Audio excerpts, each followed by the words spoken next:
लक्ष्मीं नाशयाम्यहम् अभूतिं समृद्धिं च सर्वान् निर्मूलने गृहात् गन्धद्वारा दुरादर्शान्नित्यपुष्टां करिष्ये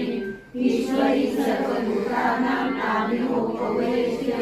मनस्संधामहाभूतिवाच सत्यवशीमहि पशूनां रूपमन्यस्य महिषी क्षेत्राणिषां कर्दमेन प्रजाभूता मयि सम्भवकर्दमः श्रियं वासय मे कुले मातरं पद्ममालिनीम् आपसयन्तु स्थितान् आर्द्राय कर्णीयश्रीं सुवर्णां हेममालिनीम् सूर्यां हिरण्मयीं लक्ष्मीं जातवेदो महावः आर्द्रां पुष्करीं पुष्टिं पिङ्गलां पद्ममालिनीं चन्द्रां हिरण्मयीं वेदो महावः तां महावः जातवेदो लक्ष्मीं मनपगामिनीम्।